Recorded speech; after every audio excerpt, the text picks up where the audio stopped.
क्या होगा जब एक दुर्घटना के कारण दुनिया की 99.99% आबादी खत्म हो जाएगी। अब शहर के शहर खाली पड़े हैं और बचे हुए चुनिंदा लोगों को ऐसी ही पोस्ट एपोलिप्टिक दुनिया में रहना सीखना होगा। मगर ये सब शुरू कैसे हुआ, चलिए जानते हैं आज की post apocalyptic sci fi series the rain में। कहानी की शुरुआत एक स्कूल से होती है जहाँ की सिमोन नाम की लड़की अभी अपनी प्रेजेंटेशन के लिए बहुत एक्साइटेड थी। उसने इस पर बहुत मेहनत जो की थी कि तभी उसका पिता फ्रेडरिक भागते हुए स्कूल में आकर सिमोन को अपने साथ ले जाने लगता है। फ्रेडरिक असल में एक मशहूर वैज्ञानिक है जो कि एपोलोन नाम की एक प्राइवेट लैब के लिए काम किया करता था। मगर आज वो अजीबो गरीब कारणों से बहुत ज्यादा घबराया हुआ कहे जा रहा था कि जल्दी पूरी दुनिया खत्म होने वाली है। जल्द ही एक ऐसी बारिश होगी जिसकी बूंदे जिस किसी पर पड़ेंगी वो तभी मारा जाएगा। अब तक बाहर पूरे शहर पर गहरे बादल छाने लगे थे, जिन्हें की देख फ्रेडरिक सिमोन के अलावा अपनी पत्नी और बेटे को भी अपनी गाड़ी में बैठाकर एक सेफ लोकेशन तक जाने लगता है। हालांकि फ्रेडरिक की फैमिली में किसी को नहीं पता कि वे कहां जा रहे हैं और इसी हड़बड़ी के बीच उनकी सामने के ट्रक से टक्कर भी हो जाती है। फ्रेडरिक अपनी पत्नी को पैदल ही भागने को कहता है क्योंकि अब उनके पास ज्यादा वक्त नहीं बचा था। उनके पीछे से एक और आदमी उन्हें देखकर उनके पीछे भागने लगता है। जल्द ही वे चलते हुए एक जंगल के बीचों बीच बने बंकर तक आ गए थे जिसे कि फ्रेडरिक की ही कंपनी एपोलोन ने बनाया था। अब जैसे ही वे सेफ बंकर में घुसे बाहर बारिश होनी शुरू हो जाती है। अंदर फ्रेडरिक की फैमिली तो पूरी तरह से सेफ थी। हालांकि वे ये तो समझ जाते हैं कि इस बंकर को कई सालों तक रहने के लिए बनाया गया है, यानी कि बाहर जो कुछ भी हो रहा है उसका फ्रेडरिक और उसकी कंपनी को पहले से पता था। फ्रेडरिक अब अपनी फैमिली को ये कहकर कि कुछ भी हो जाए उन्हें बाहर नहीं निकलना है, वो खुद बाहर अपनी लैब में वापस जाएगा जहाँ से उसके अनुसार वो उस त्रासदी को रोकने की कोशिश करेगा। वो सिमोन को ये भी वार्निंग देता है कि उसका छोटा भाई इरिस्मस उनके लिए बहुत जरूरी है, सो सिमोन उसका ध्यान रखे। अब फ्रेडरिक के जाने के बाद सिमोन अपना फोन चेक करती है और देखती है कि बाहर जो भी लोग बारिश की बूंदों के नीचे आ रहे थे वे तभी मर जाते। ऐसा सिर्फ उनके यहाँ नहीं बल्कि पूरी दुनिया में हो रहा था। हर पल लाखों लोग मरने लगते हैं। अब इस बारे में तो उनकी माँ को भी कुछ नहीं पता था, सो वो उन्हें उनके पिता के लौटने का इंतजार करने को कहती है क्योंकि वही हैं जो कि उन्हें इस बारिश से जुड़ी सच्चाई बता पाएंगे। कि तभी उन्हें बाहर से दरवाजे पर किसी के हेल्प मांगने की आवाज आती है। बच्चों को उनकी माँ चेतावनी भी देती है कि वे दरवाजा न खोले क्योंकि फ्रेडरिक के पास ऑलरेडी यहाँ का पासवर्ड था और अगर कोई और होगा तो बारिश में भीगने से वो वैसे भी मारा जाएगा। लेकिन दोनों बच्चे ऐसा नहीं सोचते और वे अपनी माँ के मना करने के बावजूद उनसे छिपकर दरवाजा खोल ही देते हैं। बाहर वही आदमी था जो कि ट्रैफिक में उनके पीछे आ गया था और अब वो बारिश में भीगा होने से मर रहा है। वो आदमी गुस्से में छोटे इरिस्मस को भी अपने पास खींचने लगता है, जहां अब अपने बच्चों की जान बचाने के लिए उनकी माँ बच्चों को पीछे खींचकर खुद उस आदमी पर अटैक कर देती है। वो इसे खुद भी बारिश में आ गई थी और वो मरते हुए अपने बच्चों से कहती है कि वे दरवाजा बंद कर ले और दोबारा से इसे कभी ना खोले। सिमोन और इरेस्मस जानते थे कि उनसे कितनी बड़ी गलती हो गई। उनकी वजह से उनकी माँ की जान चली गई। अब उनके माता पिता तो थे नहीं, सो सिमोन ही अपने छोटे भाई का ध्यान रखने लगती है। इसी बीच वे रियलाइज भी करते हैं कि ये सेफ बंकर अकेला नहीं बल्कि आसपास के एरिया में और भी ऐसे ही बंकर्स बनाए गए थे जिनमें इसी एपोलोन कंपनी के और भी लोग छिपे होंगे। अब सिमोन उनसे कांटेक्ट करने लगती है मगर अब वो अनसक्सेसफुल ही रहता है। सिमोन हालांकि हार नहीं मानती और वो एक रेडियो से आने वाले कई दिनों तक आसपास सिग्नल भेजती रहती है ताकि उसे कोई जीवित सर्वाइवर ही मिल जाए। और फॉर्चुनेटली कई दिनों के बाद उसकी बात एक फिलिप नाम के टीनेजर से होती है जो कि किसी तरह से बारिश से बचते हुए अपने बेसमेंट में छिपा हुआ था। वो बताता भी है कि उसकी पूरी फैमिली मारी गई, आसपास के सारे लोग मारे गए, कि अब कुछ देर बाद उसका भी कम्युनिकेशन टूट ही जाता है। सिमोन अपने भाई को यकीन दिलाती है कि जल्द ही उनका पिता वापस लौट आएगा और वे फिर से दुनिया को पहले जैसा बना देंगे। दोनों भाई बहन बंकर में ही रहना शुरू करते हैं। उन्हें तो बस अपने पिता के लौटने का इंतजार करना था जब वे आकर उन्हें अच्छी खबर देंगे कि अब सब कुछ ठीक हो चुका है। लेकिन उनका इंतजार बढ़ता ही गया। दिन हफ्तों में बदले, हफ्ते महीनों में और महीने सालों में बदल गए। अब तक दोनों भाई बहन को इस बंकर में रहते हुए 6 साल बीत चुके थे। उनका पिता फ्रेडरिक कभी वापस नहीं लौटा। वहीं अपनी माँ की मौत के बाद दोनों भाई बहन भी आज तक कभी बंकर से बाहर नहीं निकले इरेस्मस भी अब बड़ा होकर गुस्से में रहने लगा है, क्योंकि सिमोन उसे 6 सालों से कहती आ रही थी कि उनका पिता एक न एक दिन जरूर वापस लौटेगा। दोनों ने पिछले 6 सालों से बाहर की दुनिया तो छोड़ो, सूर्य की रोशनी तक नहीं देखी थी। वहीं अब तक उनका खाना भी कम पड़ने लगा था, क्योंकि वे बिना प्रॉपर राशन किए खाना खाए जा रहे थे। सो फाइनली सिमोन फैसला कर ही लेती है कि उन्हें बाहर निकलना ही पड़ेगा। हालांकि उसे अपने भाई की भी चिंता थी कि कहीं बाहर कोई खतरा ना हो। सो वो अपने भाई को सोते हुए छोड़कर खुद प्रोटेक्टिव सूट पहनकर बंकर के बाहर निकलती है। उनके बंकर का दरवाजा पूरे 6 साल बाद खुल रहा था, जहाँ की सिमोन पहले उसी जगह को निहारती है जहाँ की उसकी माँ मारी गई थी। मगर अब यहाँ तो उनके रिमेन्स तक नहीं बचे। हालांकि यहाँ कुछ जंगली जीव घूम रहे थे, यानी कि बाहर सारी लाइफ फॉर्म खत्म नहीं हुई है। वो धीरे धीरे आगे चलते हुए शहर में जाने लगती है, जहाँ की जगह जगह पर लोगों ने मैसेजेस लिखे हुए थे कि बचे हुए लोग एक हॉलवे में छिपे हुए हैं। सिमोन जल्दी से उसी ओर जाती है ताकि देख सके कि कितने लोग बच गए। लेकिन अब यहाँ भी सिर्फ बॉडीज ही पड़ी थी। जो लोग शुरुआती बारिश से बच भी गए, वे बाद में भूखे प्यासे मर गए। हर किसी के पास सिमोन की तरह खाने से भरा बंकर जो नहीं था। सिमोन भी समझ चुकी थी कि अब बाहर की दुनिया में बेहद ही कम लोग जिंदा बचे होंगे जो बारिश से बचते हुए खाना पानी ढूंढ पाए।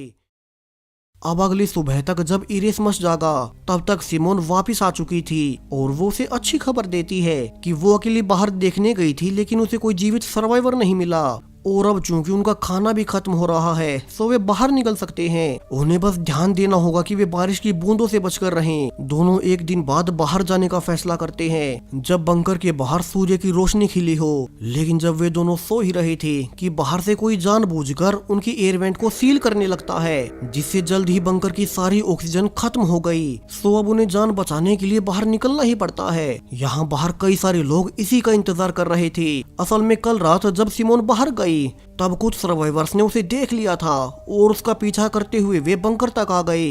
वे अब गन पॉइंट पर दोनों भाई बहन को एक रूम में बंद कर देते हैं और जल्दी से बंकर में खाना ढूंढने लगते हैं। लेकिन यहाँ तो दोनों ने 6 साल में लगभग सारा ही खाना खत्म कर दिया था, इसलिए ही तो वे बाहर निकले थे। सो गुस्से में वे सर्वाइवर्स दोनों भाई बहन को यहीं बंद करके जाने का फैसला करते हैं, यानी कि उनके जाते ही दोनों भाई बहन यही मारे जाएंगे। सो सिमोन अब अपनी जान बचाने के लिए उस सर्वाइवर के लीडर मार्टिन को रिवील कर देती है कि उनका ये बंकर अकेला नहीं, बल्कि इसी के जैसे और भी बंकर आसपास के एरिया में हैं और सिर्फ उन्हें ही उन बंकर्स का रास्ता पता है। सो क्यों ना वे एक साथ चलकर वहाँ से खाना लें। अब सर्वाइवर ग्रुप का लीडर मार्टिन दोनों भाई बहन को अपने साथ ग्रुप में मिला लेता है और वे एक साथ उस दूसरे बंकर तक जाने लगते हैं। मार्टिन उन्हें पिछले 6 साल की सभी घटनाएं रिवील करना शुरू करता है। कैसे 90% लोग तो तभी मारे गए थे जब वो बारिश हुई, और बाकी के 9% भी आने वाले कई सालों में मारे जाने लगे, क्योंकि लोग भूखे मरते हुए एक दूसरे को ही मारने लगे थे। इसीलिए मार्टिन का ग्रुप भी एक साथ मिलकर बाकी लोगों से खाना पानी छीनते हैं और खुद की जान बचाते हैं। वहीं ऊपर से बारिश आते ही उन्हें सेफ जगहों पर छिपने जाना पड़ता है। अब दुनिया पहले जैसी नहीं बची। इंसान की दुश्मन सिर्फ वो टॉक्सिक बारिश नहीं, बल्कि खुद बचे हुए इंसान भी हैं। सो उन्हें दूसरे इंसानों का ध्यान रखना होगा। मार्टिन अब उन्हें अपने ग्रुप के बारे में बताता है, कैसे वो खुद बारिश से पहले एक सोल्जर हुआ करता था, मगर फिर बारिश से सब मरने लगे और अपनी पूरी टीम में मार्टिन अकेला ही बचा। इसी दौरान उसे छिपते हुए पैट्रिक भी मिला। पैट्रिक को भी गन चलानी आती थी, सो दोनों ने एक साथ मिलकर खाना ढूंढना शुरू किया। समय के साथ उन्हें 3 और मेंबर्स मिले और वे पांचों अब तक एक साथ मिलकर रहते हैं। वहीं ग्रुप की एक लड़की बेट्रिस मार्टिन से रिलेशनशिप में थी। अब प्रेजेंट में दोनों भाई बहन के साथ ये ग्रुप 7 लोगों का हो चुका है और वे दूसरे बंकर तक जा रहे थे। अब इरेस्मस, जो कि 6 साल बाद बाहर की दुनिया देख रहा था, वो मार्टिन के ग्रुप से बातें करते हुए बहुत खुश था कि उसे कम से कम बाहर की दुनिया तो दिखी। वो जंगलों को देख ही रहा था कि तभी उन्हें दूर से कुछ गाड़ियां आते हुए नजर आती हैं। सभी जल्दी से छिप जाते हैं और मार्टिन दोनों भाई बहन को सतर्क करता है कि ये हथियारों के साथ वाले लोग एक स्ट्रेंजर ग्रुप के लोग हैं, जो कि आम सर्वाइवर्स को किडनैप कर उठा ले जाते हैं। सो उन्हें उनसे बचकर रहना होगा। आज भी वे दोनों एक और लड़की के पीछे पड़े थे। सो हमेशा की तरह मार्टिन तो अपने ग्रुप के साथ दूसरी दिशा में जाने लगता है ताकि वे खुद सेफ रहें, मगर सिमोन कहती है कि उन्हें उस लड़की की जान बचानी चाहिए और वो बिना किसी की सुने उन्हें बचाने भागने लगती है। वहीं वो लड़की तो खुद गलती से पानी में चली गई थी, जो कि बारिश से इकट्ठा हुआ था, यानी कि अब तो वो वैसे भी मारी जाएगी। मार्टिन अब सभी के सामने उसे गोली मार देता है ताकि वो तड़पे ना। यहाँ सिमोन और इरेस्मस को भी सबक मिल चुका था कि अब दुनिया वैसी नहीं बची कि वे किसी और की मदद के लिए खुद को खतरे में डालें। ग्रुप आज पूरे ही दिन चलने के बाद रात के लिए एक अबेंडन बिल्डिंग में रुकने का फैसला करता है, जबकि इरेस्मस को एक बॉडी से जूते भी मिल गए जो कि वाटरप्रूफ थे और ये उसके बहुत काम आएंगे। अब रात होने पर जब बाकी सब सो गए तो इरेस्मस अकेला उठकर देखता है कि बिएट्रिस लीडर मार्टिन के साथ इंटीमेट हो रही थी।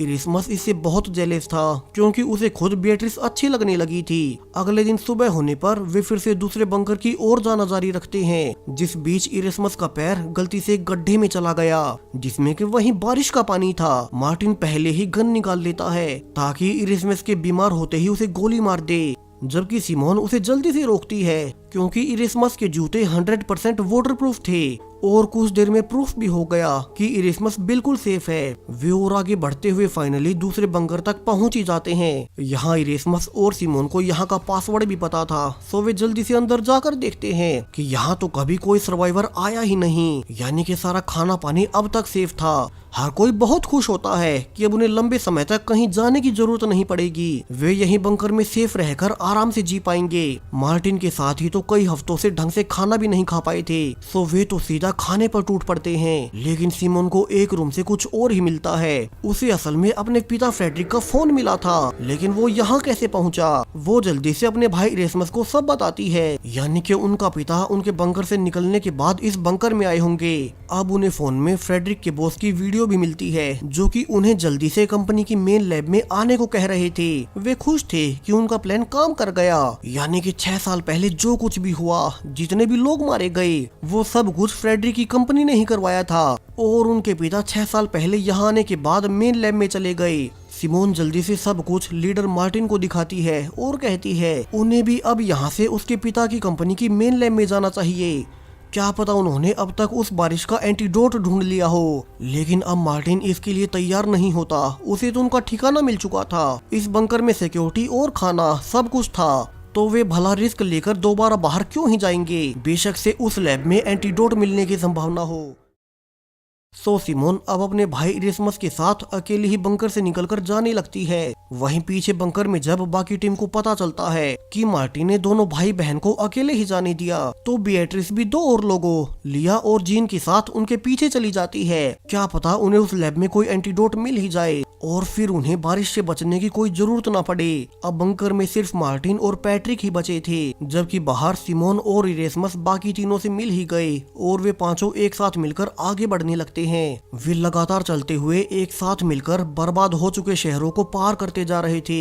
पांचों खुश थे कि वे इस एडवेंचरस जर्नी को एक साथ पूरी कर रहे हैं। अब तो उन्हें इस जर्नी में मजा भी आने लगा था क्योंकि अब उन्हें बचने की उम्मीद मिल चुकी थी। और अब जब वे एक शहर में रुककर खाना खा ही रहे थे तो जीन और लिया कहते हैं कि वे जीन के लिए एक पास के ग्लास स्टोर से दूसरे चश्मे लेने जा रहे हैं क्योंकि उसके पहले वाले चश्मे भागते हुए टूट चुके थे। लेकिन अब उनके जाते ही बाकी तीनों पर कुछ लुटेरे अटैक कर देते हैं। वे ऐसे सर्वाइवर्स थे जो कि बाकी लोगों का खाना पानी लूट लेते हैं और उन्हें जान से मार देते हैं। अब उनसे भागते हुए सिमोन इरेस्मस और बिएट्रिस से अलग हो जाती है। उसे तो पता भी नहीं था कि वे शहर के किस हिस्से में भागे होंगे। तो वहीं अब तक बारिश का मौसम भी हो चला था, यानी कि उसे जल्दी शेल्टर लेना होगा। सिमोन को तभी एक बच्चा दिखाई देता है और वो उसके साथ उसके घर भाग आती है। अब वो उस बच्चे से बात कर ही रही थी कि तभी उस बच्चे का पिता डरते हुए उनके पास आता है। सिमोन उन्हें यकीन दिलाती है कि वो उनके लिए कोई खतरा नहीं और वो दोनों बाप बेटे को अपने पास से खाना भी दे देती है।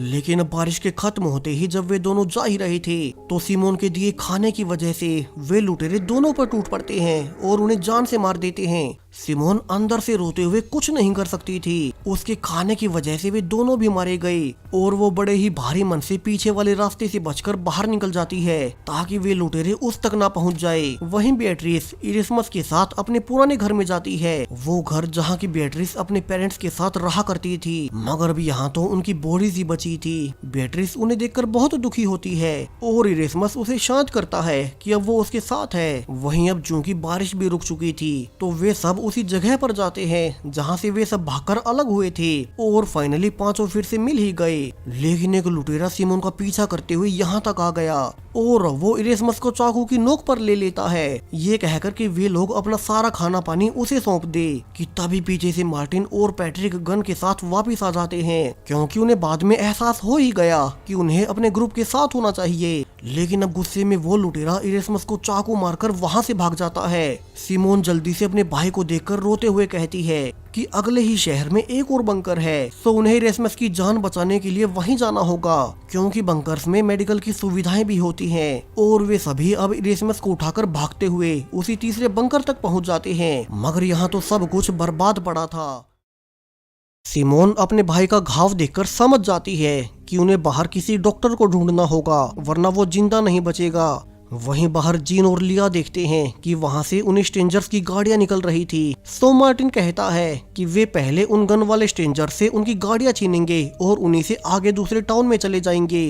अब प्लान के अनुसार सिमोन जानबूझकर शहर में अकेली चलने लगती है और जैसा कि उन्होंने सोचा ही था, एक ड्रोन उसका पीछा कर रहा था, जिससे कि सिमोन भागते हुए एक बिल्डिंग में आ जाती है और उसे वहां पर अकेली देख अब वे स्ट्रेंजर्स उसे पकड़ने आ गए। लेकिन यही तो मार्टिन का प्लान ही था, वे पीछे से अटैक कर उन पर काबू कर लेते हैं। उनके वेपन्स लेने के बाद मार्टिन उनसे पूछता भी है कि वे बाकी सर्वाइवर्स को क्यों पकड़ते हैं और कहां ले जाते हैं, लेकिन वे स्ट्रेंजर्स उन्हें कुछ भी बताने को तैयार न थे। इसी बीच जिन नोटिस करता है कि एक सोल्जर के हाथ पर स्नेक का टैटू बना हुआ था, जिससे वो बहुत डर गया, क्योंकि ये टैटू उसके पास्ट से जुड़ा था। अब मार्टिन सभी तीनों सोल्जर्स को जान से मारने लगता है, मगर सिमोन मना कर देती है कि उन्हें तो बस उसकी गाड़ी ही चाहिए थी और मार्टिन को उसे जान से नहीं मारना चाहिए। अब मार्टिन बाकी सबको गाड़ी में जाने का कहकर उसका वहीं पर वेट करने को कहता है और फिर उन्हें 3 गन शॉट्स सुनाई देते हैं। सभी को लगा कि मार्टिन ने उन्हें जान से मार दिया होगा और अब वे एक साथ उनकी गाड़ी लेकर इरेस्मस को लेकर अगले टाउन में जाने लगते हैं। इसी बीच जीन अपना पास्ट याद करता है। जब पहली बार वो बारिश हुई थी, तब जीन एक फैमिली के साथ छिप कर रहने लगा, लेकिन एक दिन उनके घर पर उन स्ट्रेंजर्स की गाड़ियां आ गई। वे उस पूरी फैमिली को अपने साथ ले जाना चाहते थे और जब वहां के हेड ने इसके लिए मना कर दिया तो उन्होंने उसे गोली मार दी। जिसने उसे गोली मारी थी उसके हाथ पर वही स्नेक वाला टैटू बना हुआ था, इसलिए ही पहले जीन उसे देखकर डर भी गया था। इसके बाद वे लोग उस बच्ची की माँ को लेकर जाने लगे, तो वहीं अंदर जीन उस बच्ची के साथ छिपा हुआ था और कहीं उन्हें उनकी आवाज ना जाए, इसलिए जीन उस बच्ची के मुंह पर कुछ ज्यादा ही तेजी से हाथ रख लेता है। और जब उन सोल्जर्स के जाने के बाद उसने हाथ हटाया तो उसे रियलाइज हुआ कि उसने तो गलती से बच्ची की सांसें ही रोक दी। उस घटना के बाद जीन कभी चैन से नहीं सो पाया। अब प्रेजेंट में ग्रुप एक डॉक्टर का एड्रेस ढूंढे निकालते हैं और वे डॉक्टर को समझाकर कि वे तो बस अपने एक साथी का इलाज करवाना चाहते हैं और इसके बदले में वे उसे बहुत सारा खाना भी दे देंगे। वो डॉक्टर इसके लिए मान ही गई, लेकिन जब वो डॉक्टर इरेस्मस के घावों को स्टिच कर दवा लगा रही थी कि सिमोन उसे गलती से रिवील कर देती है कि वे मशहूर साइंटिस्ट फेडरिक के ही बच्चे हैं, जो कि एपोलोन कंपनी के लिए काम किया करता था। अब ये सुनते ही डॉक्टर उन्हें झूठ बोल देती है कि उन्हें इरेस्मस को उसकी लैब में ले जाकर टेटनस का इंजेक्शन देना होगा और वो सिमोन और इरेस्मस को अपने साथ अकेले चलने को कहती है। यहाँ जाते हुए दोनों भाई बहन को भी शक हो रहा था कि इरेस्मस के घाव तो उन्होंने सील दिए और उन्होंने उस पर दवा भी लगा दी, तो अब ये इंजेक्शन क्यों चाहिए। और ये सब डॉक्टर उनके पिता के नाम जानने के बाद कर रही थी। अब डॉक्टर जल्दी से इरेस्मस और साइमन को बांधने के बाद रिवील कर देती है कि असल में उन्हीं के पिता की वजह से पूरी दुनिया बर्बाद हुई, करोड़ों लोग मारे गए और उस वायरस को बनाने वाला कोई और नहीं बल्कि उन्हीं का पिता फ्रेडरिक ही था। इसलिए अब वो उनसे बदला लेने के लिए इरेस्मस को जहर का इंजेक्शन दे देगी। दूसरी ओर इन सब से अनजान ग्रुप के बाकी लोग जब डॉक्टर के घर पर इंतजार कर ही रहे थे तो उन्हें बाहर से स्ट्रेंजर्स की कई सारी गाड़ियां इसी ओर आते हुए नजर आती हैं। जीन को वहीं स्नेक टैटू वाला सोल्जर भी दिखाई देता है जिसने पास्ट में उस बच्ची की फैमिली को मारा था। सो वो इस बार गुस्से में खुद बाहर जाकर उस टैटू वाले सोल्जर को जान से मार देता है। हालांकि फिर बाकी सोल्जर्स उसे पकड़ ले गए। सो अंदर से मार्टिन अपने बाकी साथियों के साथ पीछे वाले रास्ते से बाहर भागने लगता है। वही लैब में तो वो डॉक्टर इरेस्मस को इंजेक्शन लगाने ही वाली थी कि आखिरी वक्त पर पैट्रिक अंदर जाकर डॉक्टर को ही जान से मारकर उन दोनों को बचा लेता है। अब वे सब वहां से तो निकल गए, मगर उन्होंने अपने एक साथी जीन को खो दिया। पैट्रिक गुस्से में मार्टिन से कहता भी है कि अगर उसने साइमन की बात ना मानते हुए उन सभी को मार दिया होता तो आज उनका साथी जीन उनके साथ ही होता। अब आने वाले कई दिनों में ग्रुप लगातार जंगल के रास्ते ही आगे बढ़ना जारी रखता है ताकि वे जल्द से जल्द मेन लैब तक पहुंच सके। वे बीच बीच में रुकने के लिए अबेंडन घरों में रुक जाते। अब ऐसे ही आज सुबह जब मार्टिन कहता है कि उन्हें पास के बंकर से जाकर खाना ले आना चाहिए क्योंकि उनका ज्यादातर खाना तो उस डॉक्टर के पास ही रह गया था, तो आज इरेस्मस कहता है कि वो उनके साथ चल नहीं पाएगा और आज वो यहीं रहकर रेस्ट करेगा। अब बाकी ग्रुप के लोगों के पूछने पर बेatrice को उसके पास सेफ्टी के लिए छोड़ दिया जाता है और इसके बाद बाकी सब पास के बंकर के लिए बाहर निकल जाते हैं। इरेस्मस उनके जाने के बाद रिवील भी करता है कि उसे बेatrice बहुत पसंद है, इसीलिए ही उसने बाकी सबसे झूठ बोला कि उसे चलने में प्रॉब्लम है। बेatrice भी से खुश थी क्योंकि उसे भी इरेस्मस बहुत पसंद है और दोनों एक साथ टाइम स्पेंड करने लगते हैं। वे इस बार अकेले होने से इंटीमेट भी हो गए और इरेस्मस के लिए तो ये पहली बार ही था। वहीं दूसरी ओर बाकी ग्रुप को भी उस बंकर से ढेर सारा खाना मिल गया था, लेकिन यहाँ उन्हें एप्लोन की लैब की कुछ वीडियोस भी मिलती हैं जिनमें सिमोन के पिता फ्रेडरिक लोगों पर उसी वायरस को टेस्ट कर रहे थे, वही वायरस जो कि बाद में पूरी दुनिया में फैला। और यहाँ से सिमोन को अब पक्का यकीन हो चुका था कि वो डॉक्टर सच बोल रही थी। उस एपोलोन कंपनी के लिए उसी के पिता ने वो वायरस डेवलप किया था। लेकिन अब जब वे निकल ही रही थी कि सामने से उन्हें इरेस्मस बेatrice की बॉडी को लेकर आते हुए नजर आता है। वो रोते हुए रिवील करता है कि बेatrice एक ऐसे डॉग के पास चली गई जो कि बारिश के पानी से भीगा हुआ था, इसलिए वो खुद भी इन्फेक्टेड होकर मारी गई। अब सिमोन जल्दी से इरेस्मस को बेatrice से दूर रहने को कहती है क्योंकि ऐसे तो वो खुद भी इन्फेक्टेड हो जाएगा। लेकिन अब बेatrice के मरने के बाद इरेस्मस खुद भी जीना नहीं चाहता। उसे पहली बार लाइफ में कोई अपनी दोस्त मिली थी और अब वो भी मारी गई। अब जब कुछ देर बाद बाकी सभी सोने चले गए तो इरेस्मस खुद ही बाहर निकल जाता है। वहीं बाकी सब कुछ देर बाद नोटिस भी करते हैं कि इरेस्मस अब इस बंकर में कहीं नहीं है, जबकि इरेस्मस अब खुद ही बाहर जाकर उन सोल्जर्स को वॉकी टॉकी पर रिवील कर देता है कि वो कहाँ छुपे हैं। वहीं पीछे बाकी ग्रुप पहले बेatrice को दफना रहे थे, उन्होंने अपनी एक और साथी को खो दिया। फिर सिमोन कहती है कि उन्हें इरेस्मस को बचाना होगा जो कि खुद से ही मरने के लिए उन सोल्जर्स के पास चला गया। सो अब वे उसी ग्रुप के एक और सोल्जर पर अटैक कर उसे किडनैप कर लेते हैं और मार्टिन स्ट्रेंजर के लीडर थॉमस को कहता है कि वो उन्हें उनके साथी इरेस्मस को सौंप दे और वे इसके बदले में उनके सोल्जर को लौटा देंगे।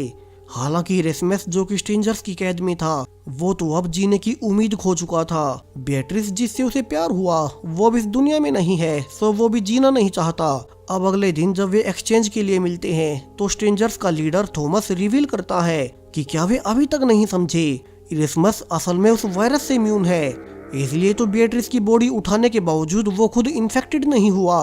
अब सिमोन भी याद करती है कि पहले भी उसका पैर पानी में चला गया था और वो तब भी बच गया, यानी कि शुरू में जब उसका पिता उसे कह रहा था कि इरेस्मस उनके लिए आगे जाकर बहुत जरूरी होगा, तब उनके कहने का मतलब था कि उन्होंने एक एंटीडोट इरेस्मस में इंजेक्ट कर दिया है। अब प्रेजेंट में थॉमस कहता है कि इरेस्मस इंसानी प्रजाति के लिए बहुत स्पेशल है और उस पर एक्सपेरिमेंट करके साइंटिस्ट इस बारिश वाली इन्फेक्शन का एंटीडोट बना पाएंगे। अब तक मार्टिन चेंज के लिए उस सोल्जर को भी ला चुका था, सो थॉमस को इरेस्मस को उन्हें सौंपना ही पड़ता है। सिमोन अपने भाई पर बहुत गुस्सा थी क्योंकि वो अपनी जान देने के लिए भाग आया, हालांकि वो अभी जीना नहीं चाहता और अब वो एक सोल्जर से वायरस का इंजेक्शन लेकर खुद में इंजेक्ट कर लेता है। लेकिन यहाँ पर थॉमस का मानना बिल्कुल सही था, इरेस्मस को उस वायरस से कुछ नहीं होता। अब ग्रुप स्ट्रेंजर्स का साथ देने को तैयार थे कि वे एक साथ मिलकर इरेस्मस को मेन लैब में ले जाएंगे ताकि वहां से वैज्ञानिक इरेस्मस के डीएनए का सैंपल लेकर एंटीडोट बना सकें। और वे काफी लंबी दूरी तय करने के बाद फाइनली सब मेन लैब तक पहुंच ही जाते हैं, जिस सफर पर वे कई हफ्ते पहले निकले थे। और अपने कई साथियों को खोने के बाद वे यहाँ पहुंच ही गए। अब बाकी ग्रुप को बाहर रुकने का कहकर अंदर सिर्फ सिमोन और इरेस्मस को जाने दिया जाता है, जिनका के अंदर कोई और नहीं बल्कि खुद फ्रेडरिक ही इंतजार कर रहा था। दोनों का वही पिता जो कि उन्हें 6 साल पहले छोड़कर चला गया था और फिर कभी उनके पास वापस नहीं लौटा। अब सिमोन गुस्से में अपने पिता से पूछती भी है कि उन्होंने उन्हें वहां अकेला क्यों छोड़ा, वे उसके बाद वापस क्यों नहीं आए। अब फ्रेडरिक उसे कुछ भी बता पाता उसके पहले ही इरेस्मस को बेहोशी होने लगती है और उसे जल्दी से चेकअप के लिए ले जाया जाता है। फ्रेडरिक सिमोन से कहता भी है कि वो उसे सब कुछ समझा देगा, मगर अभी उन पर कैमरा से नजर रखी जा रही है तो वो अभी कुछ ना बोले। दूसरी ओर बाकी ग्रुप को दूसरी बिल्डिंग में रखा गया था और लिया यहाँ ये देखकर हैरान रह जाती है कि उनका पहले वाला मेंबर जीन, जिसे कि पहले सोल्जर्स ने पकड़ लिया था, वो भी यहाँ पर बिल्कुल सेफली मौजूद है। जीन बाकी सब से मिलकर बहुत खुश था। और अब कुछ देर बाद सभी को एक खास तरह की टेबलेट लेने को कहा जाता है। शुरू में मार्टिन इसके लिए मना भी करता है कि क्या पता इसमें क्या हो, मगर जब नर्स खुद एक टैबलेट लेकर उन्हें दिखा देती है तो बाकी सब भी उसे खा ही लेते हैं। वहीं फ्रेडरिक अब अकेले में अपनी बेटी साइमन को सब कुछ रिवील करना शुरू करता है, क्यों वो कभी उनके पास वापस नहीं आ पाया। वो रिवील करता है जब उनकी कंपनी ने वो वायरस बनवाया था तो फ्रेडरिक ने उसका एंटीडोट अपने बेटे की बॉडी में छिपा दिया, और अब उस एंटीडोट को बिना इरेस्मस को जान से मारे उसकी बॉडी से नहीं निकाला जा सकता। इसलिए उसने कंपनी को झूठ बोल दिया कि उसकी तो पूरी फैमिली मारी गई ताकि वे उसके बेटे तक ना पहुंच सके। वो एक रात फिर से उनके बंकर में उन्हें देखने भी आया था जब वे दोनों सो रहे थे, मगर उसने उनसे कोई बात नहीं की क्योंकि तब वे कुछ नहीं समझ पाते। इसके अलावा उसने अपने साथी को झूठ भी बोला कि अंदर कोई जिंदा नहीं है, हालांकि उसके साथी को शक हो गया था, जिसके बाद फ्रेडरिक को अपने ही साथी को जान से मारना पड़ा।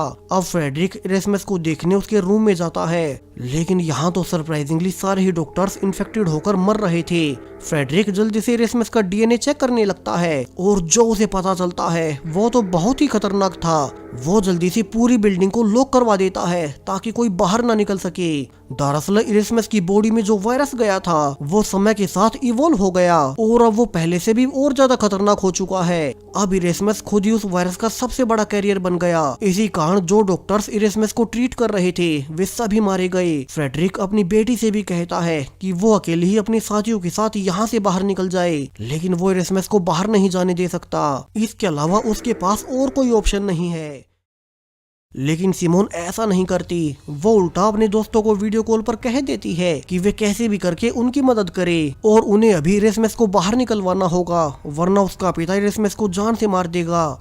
सिमोन अपने पिता के मना करने के बावजूद इरेस्मस को लेकर बाहर भागने लगती है, लेकिन आखिरी गेट पर फ्रेडरिक खुद गन लेकर आता है कि वे इरेस्मस को यहीं छोड़ दे। वहीं इसी बीच जब मार्टिन ने उन्हें रोकने की भी कोशिश की तो फ्रेडरिक उसे भी कंधे में गोली मार देता है। इसी बीच सिमोन गुस्से में अपने ही पिता पर टूट पड़ी और उसने उनकी गन भी छीन ली। तो वहीं अब तक पैट्रिक भी गाड़ी लेकर आ चुका था और वे सब उस गाड़ी में बैठकर बाहर निकलने लगते हैं। लेकिन अब बाहर एंट्रेंस पर आकर थॉमस उन्हें रिवील करता है कि वे सब इस बाउंड्री से बाहर नहीं जा सकते, और वो उन्हें इसकी वजह भी बताता है कि जो उनके बाकी ग्रुप के मेंबर्स को टैबलेट खिलाई गई थी उसकी वजह से वे फैसिलिटी की तय लिमिट से आगे नहीं जा सकते, वरना वे सब मारे जाएंगे।